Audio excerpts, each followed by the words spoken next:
Three, two, one, live. We are broadcasting on the air to you. Let's get this a little closer so you can hear me better. And we'll get this party started. I'm going to talk to you today about a subject that is near and dear to my heart, and that is storytelling. We love telling stories. We love hearing stories, and we love sharing stories.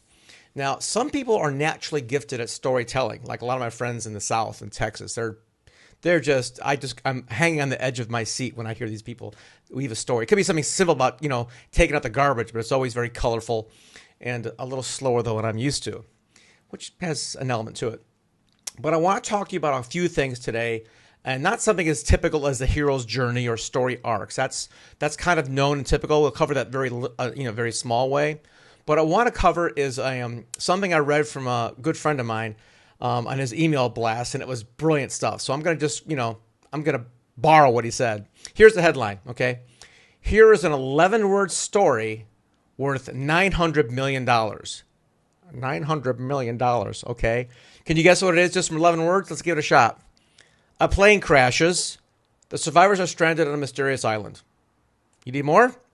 Probably not. Here it is, if you need more.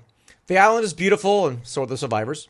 But the dangers are real. Somehow they need to stick together and get off the island before it's too late, because the island has its own deadly secrets. Of course, I'm referring to the show Lost, right? Easy one. Lost made almost $1 billion as a TV show. Here's another one for you. 40 kids are dropped in a small Arizona town. Can they create a stable, thriving society? Nobody cares. If you can't recognize that show, it's because it didn't last that long. It's called Kid Nation, and it bombed, okay? Lost worked, Kid Nation bombed. Now, they sound kind of similar, right? This strange land and people being dropped in without their, wherewithal. But there's some key differences that made one really successful and one a dismal failure. Let's go through those because it all relates to how you tell your story in business or personally, professionally. It doesn't matter if you're an author or not, all right? Shows like Lost provide us something which is more powerful. Kid Nation is a financial sinkhole. Lost gave us a backstory, right? The concept is relatable. Being stranded on an island, we've all envisioned that. At least I have. The lead characters are admirable, right? And the plot line is interesting. It dips and weaves, and you don't always know where it's going. It keeps your curiosity piqued, which is important. Now, dynamic characters, right, and a transformative story arc will always suck people into watching. Hello, Game of Thrones, Tiger King, right? It's easy to see how people and events can fit together. I mean, think about these shows, right? Lost is a good one. How about The Sopranos? When Sopranos out, Tony Soprano, he's a brutal crime boss, but faces many personal difficulties as he tries to balance out, home life and his criminal organization. These backstories they put everything in place for you, making it easy to understand every idea, every person, and their motivations. Right? The power of a good backstory is super important as a foundational element for whatever you're doing, whether it's a blog post or a book, obviously, or even a sales technique, right? If you're talking about selling something, most people say, "Here's what we offer. Here's a bunch of benefits from our product." Nobody cares. They've heard it before. You're not the only salesperson out there. The power of a good backstory means there's an energy and a meaning and a purpose and a character behind what you're saying, right? If someone comes to you and they just want to sell you something, you don't know who they are, they're just selling you something. But if you've got an epic struggle, I mean, there's a story about Steven Spielberg, right? Great success story. And Tony Robbins talked about the story about him when he was a kid. He just walked onto a movie lot and started making something, and people ignoring him until he pretty much proved that he knew what he was doing. These epic struggles relate to the achievement. Having someone just be successful is kind of boring. You need that hero's journey element, not the whole thing, but that element of an epic struggle to get things really framed up for your listeners. That makes sense? So, what's your epic struggle? And don't go on forever about this. I've been on webinars where the epic struggle takes like 15 minutes. No, okay? Our attention span is much, much less than this. Your epic struggle could be something very brief but powerful to give your listeners or viewers or readers the context for your story, and always include that backstory, interlace it with what you're communicating. Okay, it's a really simple thing to do. The second thing about an epic struggle, it must be admirable. All right, people loved criminals like Tony Soprano because he had a value system that we would all admire. You know, family, loyalty, overcoming adversity. You know, in Lost, the survivors wanted to leave exotic paradise and wild adventures to return home to their normal lives. Focus on things that we are accustomed to: family, friends, and work.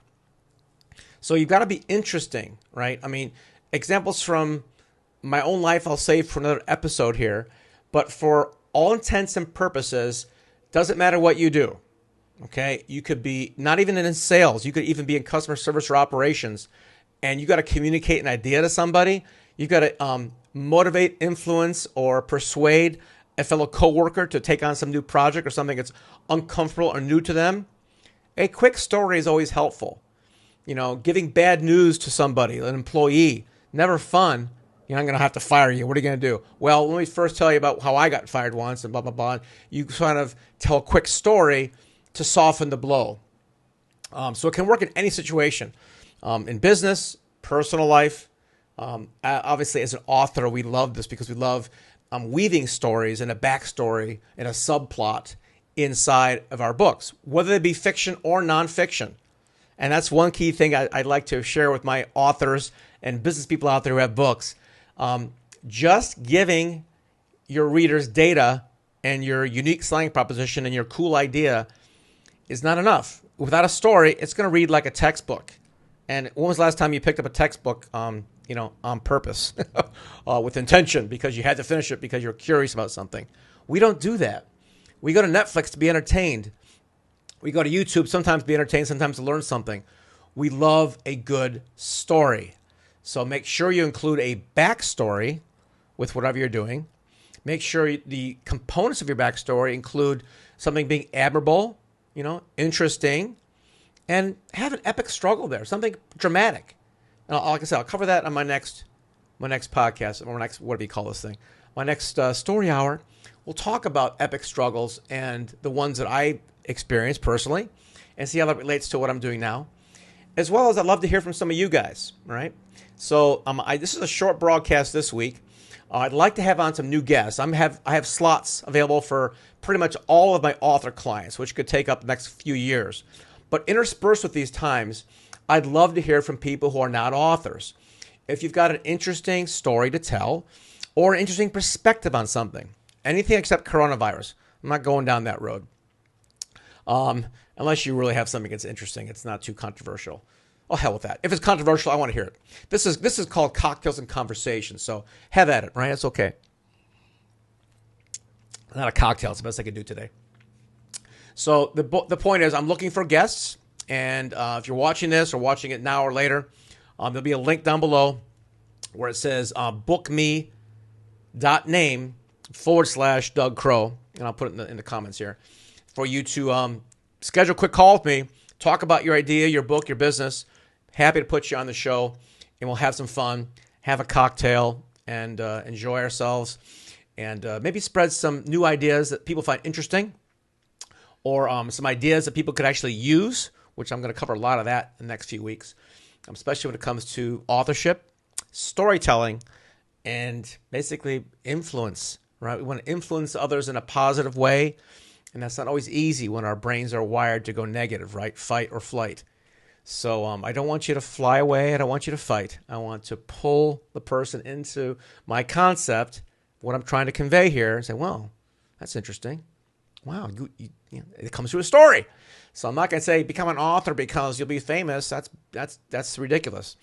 You want to think about becoming an author because you've got something that you can make a dent in the universe. You can actually affect some change. Maybe not the whole world. Let's start with one person or 100, right? Let's start with something that's reasonable. I have so many people come to me that, hey, I want to be a thought leader. Oh, really? You want to have a Jedi mind trick on me and lead my thoughts? Please. That's a whole other topic. We'll cover that one too, probably in a few weeks after I have a stronger cocktail. But this episode is all about storytelling and thinking about a backstory, a hero's journey, epic struggle with some something that people can relate to, that they'll understand and appreciate. And when you do those components in your storytelling, you'll be more effective as a communicator, as a leader, and perhaps even as an author. So keep that in mind when you're telling your stories. I think it was Tony Robbins that said, never make a point without telling a story, and never tell a story without making a point. So my point is this.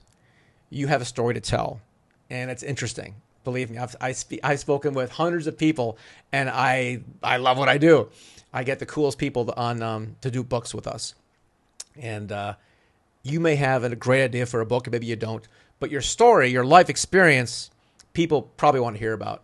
And I certainly do. So go below here, bookme.name/Doug Crow. Let's have a call and talk about your idea, your story, your journey. And if it's worthy for our broadcast here, I'll put you on. And if it's not, maybe we'll do a book anyway. Who knows? In either case, love to hear from you. And this is Doug Crow with a very short episode today. Hope you've enjoyed it. And if you have any questions, I'm available. Just go ahead and click below and schedule some time.